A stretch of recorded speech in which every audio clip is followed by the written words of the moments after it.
A Succotash Sermon by Kateb Nuri Alem Shuna.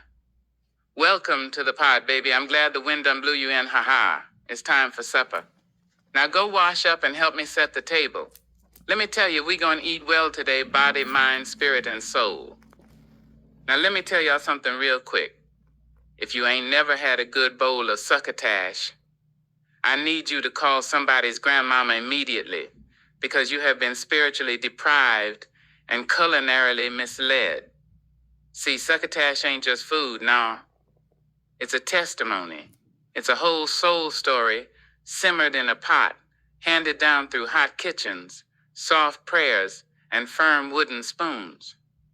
See, where I come from down in that good gumbo-soaked air of New Orleans, we don't just eat to fill our bellies. Oh, no. We eat to remember, to heal, to laugh, to cry, to pass time, and to give thanks. And succotash, that's one of them dishes that show up right when you need it, most humble, hearty, and holy. Now let's break it down, baby. You got corn, golden, sweet, and stubborn. That corn don't play around. It'll pop, roast, boil, fry, or sit in a pot like it been waiting all its life just to bless you. And spiritually, corn been symbolizing life and divine provision since long before anybody ever typed it into a grocery list. Corn say, you might be broke, but you ain't forgotten. Corn is your daily bread in technicolor. And Lord knows some of us been living off corn and faith alone. Then you got the lima beans. Now hold on, don't scrunch your face. I know some folks turn their nose up at lima beans like they owe them money. But them beans, they got hope in their soul. They soft, buttery little reminders that even when life is bland, you can still be tender and full of flavor. Lima beans whisper to you, baby, it's gonna get better, keep simmering. Now, let me tell y'all a little folklore. My Granny Celestine once told me while we were snapping peas on the porch and swatting away mosquitoes big enough to carry a small child. She said there was once an old root woman named Miss Liddy, deep in the swamps near Plaquemines Parish. They say Miss Liddy had a pot that never ran out. You'd come to her broke, busted, disgusted, and she'd ladle you out a bowl of succotash so powerful it'd make you remember your worth. Folks said that pot had been blessed by her ancestors, stirred with the prayers of 1,000 mamas who ain't never gave up. Well, now one day a man came to her, down on his luck, mad at God, mad at himself, mad at everybody. He said, Miss Liddy, I lost everything. Miss Liddy didn't flinch. She said, you ain't lost everything, baby. You still got breath in a belly. That's enough for now. She dipped him a bowl of succotash. He ate it slow like it held answers. And when he was done, he cried. Not 'cause it was sad, but because sometimes God speaks through lima beans and corn. Sometimes he says, I love you, with steam rising up from a battered pot on a rusty stove. Now, if that ain't a sermon, I don't know what is. Let me tell you, succotash teaches you some things. That growth takes time, that bitterness softens, and that different things can come together and make something better than they could alone. Baby, if that ain't like life, I don't know what is. See, a pot of succotash don't care what you've been through. It don't judge you. It don't need you to be perfect. It just needs a fire, a stir, and some time. The corn bringing the joy, the beans bringing the resilience, the onions crying so you don't have to, the bell peppers shouting, you still got some spice left. And the whole thing, it's simmering in grace. Proverbs say, better is a dinner of herbs where love is than a fatted calf with hatred.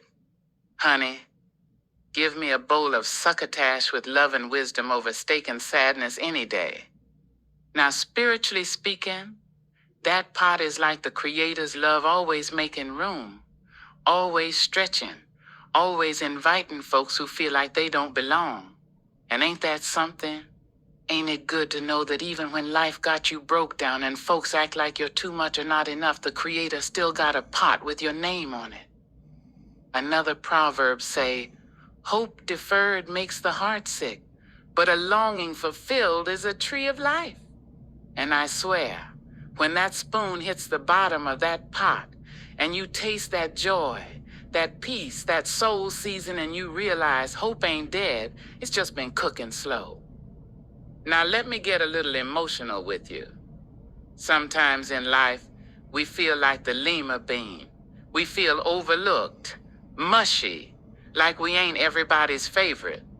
But God still puts us in the pot. God still says you part of the flavor. And other times we feel like the corn sweet, bright, but too loud, too big, too much for folks to chew.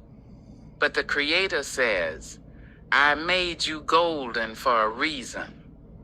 And then when you really hurtin', when life got you dry as old cornbread and bitter as burnt rue, you realize it's the combination that heals you. It's not just the parts of you that folks like. It's the whole you thrown in the fire, seasoned, stirred, and loved through the process. I don't think I forgot the sarcasm. 'Cause listen here, if you show up at the cookout and ask, is that succotash vegan? Baby, you gonna get looked at like you asked if jazz comes in gluten-free. Down here, we don't check labels, we check spirit. If it was cooked with love, you gonna eat it. Or at least take a polite spoonful and pretend you ain't confused by the texture of a lima bean. But here's what I want y'all to remember. Succotash teaches us that you don't need to be fancy to be holy. You don't need caviar faith or filet mignon worship. Sometimes you just need a little corn, a few beans, and a whole lot of grace. And if your life feel like it's missing flavor right now, if it feel like everything bland, gray, and under-seasoned, I want you to know, your Creator is still cooking. The pot ain't done yet. You still got purpose, you still got joy waiting for you, you still got prayers simmering on low. And just like that succotash full of history, laughter, struggle, and soul, you too are made up of things that survived the heat, came together, and became beautiful. Final word. Now don't go running off just yet with your mouth full and your spirit halfway stirred. Sit your behind down for a second, I ain't done with you. You done ate from this pot, now you got some responsibility, baby. This ain't no drive-through blessing. This here's slow-cooked, soul-fed, divine energy simmered food. That means you can't leave here the same way you came in with your attitude crunchy and your faith undercooked. Look, if life got you acting like an unsoaked lima bean, hard, bitter, and sitting at the bottom of the pot unmoved, baby, it's time to let the Creator's warmth soak into them crusty places. Let go of that dry, stuck-up, I got this all figured out mess. We both know you one missed text away from spiraling and crying in the Dollar Tree parking lot. And yeah, I know what you're thinking. Keteb, these lima beans give me gas. Yes, baby, they do. That's just the price of nourishment. But be respectful now. Don't go blowing the trumpet at the dinner table. Get up. Take yourself to the powder room. Handle your business like a grown-up and spray that air freshener before you leave out. Don't be out here setting off smoke alarms with your testimony. Now hear me good. If you've been trying to be sweet like corn, but life done stripped all your flavor, just know the divine chef still ain't finished with you. Sometimes the best parts of us show up when we let ourselves cook slow, soak long, and blend with others. So when life throws you in the pot again and don't you run from it. Stay in there. Stir your faith and let the heat bring out what God put in. And if anybody asks you why you glowing lately, why you got peace in your step and laughter in your eyes, just wink and tell them, honey, I've been in the pot. And I came out seasoned, not salty. And yes, I used air freshener. Amen, and pass the sweet tea.